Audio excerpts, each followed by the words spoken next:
In one of the world's first health resorts, the Dead Sea is receding at an alarming rate. Multiple canals and pipelines were proposed to reduce its recession, and though the dangers have been known for years, little has been done on the ground. Middle ഈസ്റ്റിന്റെ ഒരു ഭാഗത്ത് ലോകമെമ്പാടും അതിന്റെ ഉപ്പ് കാരണം അറിയപ്പെട്ടിരുന്ന ഒരു ജലാശയമുണ്ട്. അതാണ് ചാവക്കടൽ. വർഷങ്ങളായിട്ട് ശാസ്ത്രജ്ഞർ ചാവക്കടൽ വളരെ അപകടകരമായ ഒരു അവസ്ഥയിലാണ് എന്നും അതിന്റെ ജലനിരപ്പ് ഓരോ വർഷവും ഒരുപാട് കുറയുന്നുണ്ട് എന്നും റിപ്പോർട്ട് ചെയ്തിട്ടുണ്ട്. അന്താരാഷ്ട്ര ചർച്ചകളിലൂടെ അതിനെ സംരക്ഷിക്കാനായിട്ട് പല പദ്ധതികളും പ്ലാൻ ചെയ്തു. പക്ഷേ വളരെ കുറച്ച് കാര്യങ്ങൾ മാത്രമേ അവിടെ ചെയ്തിട്ടുള്ളൂ. അതിന് ചുറ്റുമുള്ള സ്ഥലങ്ങൾ ഉടഞ്ഞ് അപകടകരമായ രീതിയിലുള്ള കുഴികൾ രൂപപ്പെടുകയും ചെയ്യുന്നുണ്ട്. ഒരു കാലത്ത് കടും നീല നിറത്തിലുണ്ടായിരുന്ന ഈ തീരപ്രദേശം ഇപ്പോൾ ഉണങ്ങി ആ സ്ഥലത്ത് വലിയ വിള്ളലുകളും വലിയ വലിയ കുഴികളും രൂപപ്പെടാൻ തുടങ്ങി. എന്നാൽ ഈ അടുത്തിടെ അതിശയിപ്പിക്കുന്ന ഒരു കാര്യം റിപ്പോർട്ട് ചെയ്തിട്ടുണ്ട്. ഒരു കാലത്ത് വരണ്ട് നിർജീവമായിരുന്ന ഈ കടൽ ഇപ്പോൾ അതിനകത്ത് മാറ്റത്തിന്റെ ലക്ഷണങ്ങൾ കാണുന്നുണ്ട്. അതാരും ഒരിക്കലും പ്രതീക്ഷിക്കാത്ത ഒരു കാര്യമാണ്. ബൈബിൾ ദൈവത്തിന്റെ വചനമാണെന്ന് വിശ്വസിക്കുന്ന നമുക്ക് ഈ മാറ്റം വെറും ഒരു ശാസ്ത്രം എന്നതിനേക്കാൾ വലുതാണ്. എല്ലാവരെയും ഞെട്ടിക്കുന്ന രീതിയിൽ ഒരു വലിയ പ്രവചനം അവിടെ നിറവേറുന്നുണ്ട്.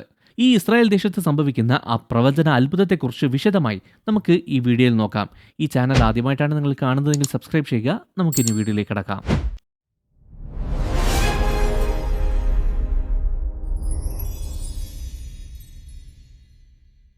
ഇസ്രായേലിനും യോർദാനും ഇടയിലുള്ള ഈ ചാവക്കടലിന് ബൈബിളിൽ വലിയ പ്രാധാന്യമുണ്ട്.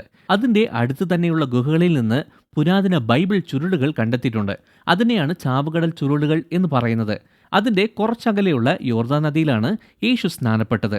എന്നാൽ അതിലും കൗതുകകരമായൊരു കാര്യം എന്താണെന്ന് പറഞ്ഞാൽ, പഴയ നിയമ പ്രവാചകനായ എഹെസ്കേൽ പറഞ്ഞിട്ടുള്ള ഒരു പ്രവചനത്തിൽ ഈ ചാവക്കടൽ ഒരു പ്രധാന പങ്ക് വഹിക്കുന്നുണ്ട്. 2600 വർഷങ്ങൾക്ക് മുമ്പ് എഹെസ്കേലിന് ഒരു ദർശനം ഉണ്ടായി. ആ ദർശനത്തിൽ യെരുശലേമിലെ ദൈവാലയത്തിൽ നിന്ന് ഒഴുകുന്ന ഒരു ജലപ്രവാഹം അവൻ കണ്ടു. അത് മരുഭൂമി താഴ്വരകളിലൂടെ ചാവക്കടലിലേക്ക് ഒഴുകുന്ന സമയത്ത് ശ്രദ്ധേയമായ ഒരു കാര്യം സംഭവിച്ചു. ഉപ്പുവെള്ളം സൗഖ്യമായി. ഉപ്പിന്റെ അംശം വളരെ കൂടുതലായതുകൊണ്ട് ആ കടൽ നിർജീവമാണ്. അതിൽ ഒരു മത്സ്യങ്ങളും ഇല്ല. എന്നാൽ ആ സ്ഥാനത്ത് ഈ ജലപ്രവാഹം ഈ ചാവുകടലിൽ വന്ന് വീഴുന്ന സമയത്ത് അതിനകത്ത് പുതിയതായിട്ട് ജീവൻ ഉണ്ടാകാൻ തുടങ്ങി. ബൈബിൾ ഇങ്ങനെ പറയുന്നു, ഈ നദി കിഴക്കേ ദിക്കിലേക്ക് ചെന്ന് അരാബ വഴിയായി ഉപ്പ് കടലിലേക്ക് ഒഴുകുന്നു. അങ്ങനെ സമുദ്രജലം ശുദ്ധമായി തീർന്നു.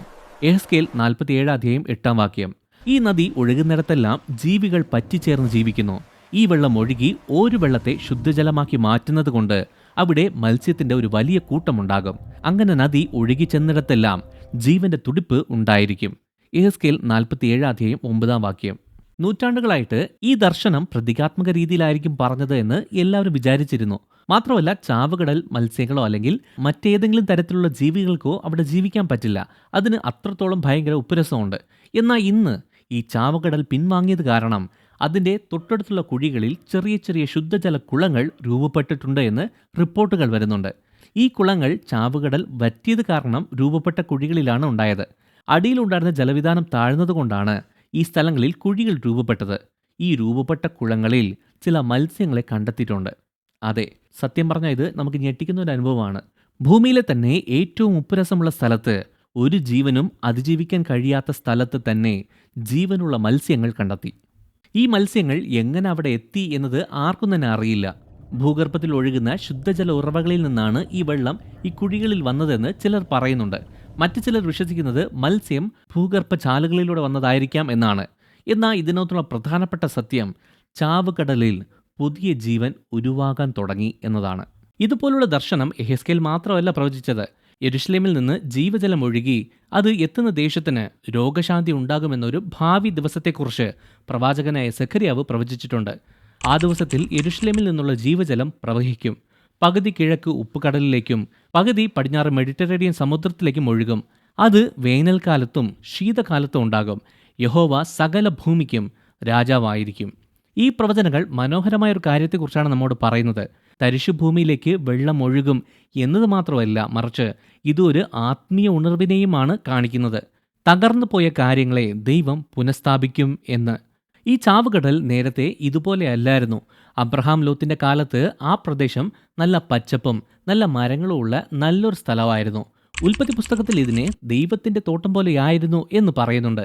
എന്നാൽ സോദോം ഗൊമോറ ദൈവത്തിനെതിരെ ഒരുപാട് പാപങ്ങൾ ചെയ്തതുകൊണ്ട് ദൈവം സ്വർഗത്തിൽ നിന്ന് തീ അയച്ചു. നഗരങ്ങളെല്ലാം നശിപ്പിക്കപ്പെട്ടു. ആ പ്രദേശം ഒരു പാഴ്നിലമായി മാറി. അങ്ങനെയാണ് അവിടെ ആ ചാവുകടൽ രൂപപ്പെട്ടത്. പക്ഷേ ദൈവം കൃപ നിറഞ്ഞ മനസ്സലിവുള്ള ദൈവമാണ്. ദൈവം എന്ത് കാര്യമാണെങ്കിലും നശിച്ചു പോട്ടെ എന്ന് വിട്ടുകളയുന്ന ദൈവമല്ല എന്ന് ബൈബിൾ വീണ്ടും വീണ്ടും നമ്മെ ഓർമ്മിപ്പിക്കുന്നുണ്ട്. ദൈവം പുനഃസ്ഥാപിക്കുന്നു, പുനരുജ്ജീവിപ്പിക്കുന്നു, സൗഖ്യമാക്കുന്നു. ഇപ്പോൾ ആയിരക്കണക്കിന് വർഷങ്ങൾക്ക് ശേഷം ഈ ചാവുകടലിനടുത്തുള്ള ആ സൗഖ്യത്തിൻ്റെ തുടക്കത്തെയാണ് നാം ഇപ്പോൾ കാണുന്നത്. ഇതെല്ലാം എന്തിനെയാണ് കാണിക്കുന്നത്? ചാവുകടലിൽ ഉണ്ടായ കുഴികളിൽ മത്സ്യങ്ങൾ ജീവിക്കുന്നുണ്ട് എന്നൊക്കെ പറഞ്ഞാൽ അതിൻ്റെ പ്രാധാന്യം എന്താണ് എന്നൊക്കെ ചോദിച്ചാൽ, യെഹെസ്കേൽ പ്രവചനം ഭൗതികമായി സംഭവിക്കുന്ന ഒരു മാറ്റത്തെക്കുറിച്ച് മാത്രമല്ല സംസാരിക്കുന്നത്, ആത്മീയ പ്രവർത്തനത്തെക്കുറിച്ചുമാണ് സംസാരിക്കുന്നത്. ദേശം സൗഖ്യമാകുന്നത് പോലെ തന്നെ ദൈവം തൻ്റെ ജനത്തിൻ്റെ ഹൃദയങ്ങളെ പുനഃസ്ഥാപിക്കുമെന്ന് വാഗ്ദത്തം ചെയ്തു. യെഹെസ്കേൽ 36 അധ്യായത്തിൽ ദൈവം പറഞ്ഞു, ഞാൻ നിങ്ങളെ രാഷ്ട്രങ്ങളിൽ നിന്ന് കൂട്ടി എല്ലാ രാജ്യങ്ങളിൽ നിന്നും ശേഖരിച്ച് നിങ്ങളുടെ സ്വന്തം ദേശത്തേക്ക് കൊണ്ടുവരും.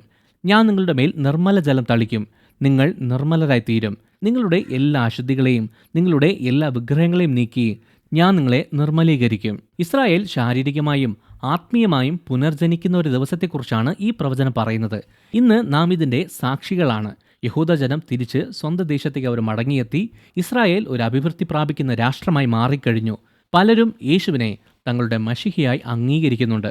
ദേശം പുതുക്കപ്പെടുന്നു, ഹൃദയങ്ങളും അങ്ങനെ തന്നെ. സംശയവാദികൾ പലപ്പോഴും ബൈബിൾ പ്രവചനത്തെ സംശയിക്കാറുണ്ട്. പക്ഷേ ചരിത്രം പറയുന്നത് വ്യത്യസ്തമായിട്ടാണ്.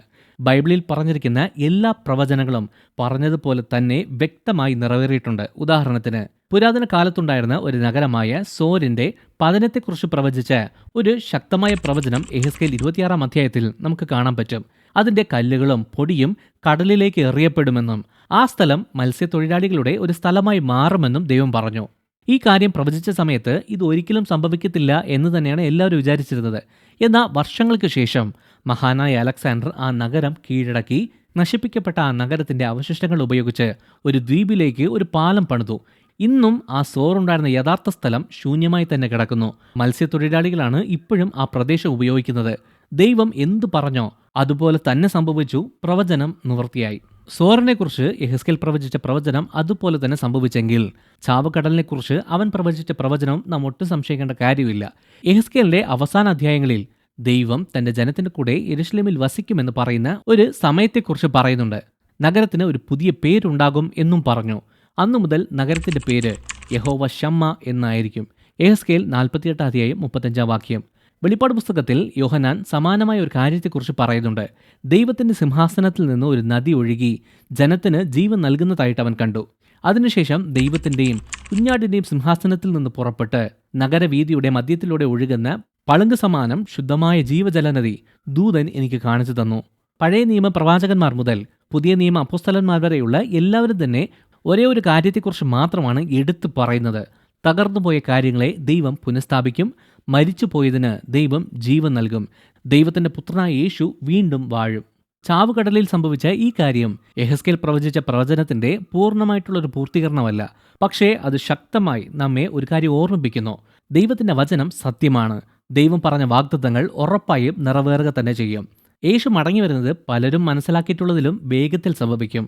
കടൽ ശുദ്ധീകരിക്കപ്പെടുന്നത് പോലെ തന്നെ യേശു മടങ്ങി വരുമ്പോൾ ലോകം ശുദ്ധീകരിക്കപ്പെടും. ഇതിനകത്തുള്ളൊരു ചോദ്യം എന്താണെന്ന് പറഞ്ഞാൽ, നാം തയ്യാറാണോ എന്നതാണ്. ഒരു കാലത്ത് ന്യായവിധിയുടെ പ്രതീകമായിരുന്ന ഈ ചാവുകടൽ ഇപ്പോൾ പ്രത്യാശയുടെ പ്രതീകമായി മാറിക്കൊണ്ടിരിക്കുന്നു. ജാഗ്രതയോടെ ആയിരിക്കുക, പ്രാർത്ഥിക്കുക. കാരണം ഓരോ അടയാളവും നമുക്കൊരു പ്രധാനപ്പെട്ട സത്യത്തെ ഓർമ്മിപ്പിക്കുന്നു. യേശു വേഗം വരുന്നു. ഇതിനെക്കുറിച്ചുള്ള നിങ്ങളുടെ അഭിപ്രായം എന്താണ്? താഴെ കമന്റ് ബോക്സിൽ അറിയിക്കുക. ഈ വീഡിയോ ഇഷ്ടമായ ലൈക്ക് ചെയ്യുക, ഈ ചാനൽ സബ്സ്ക്രൈബ് ചെയ്യുക. നിങ്ങൾ ദൈവത്താൽ അനുഗ്രഹിക്കപ്പെട്ടവർ.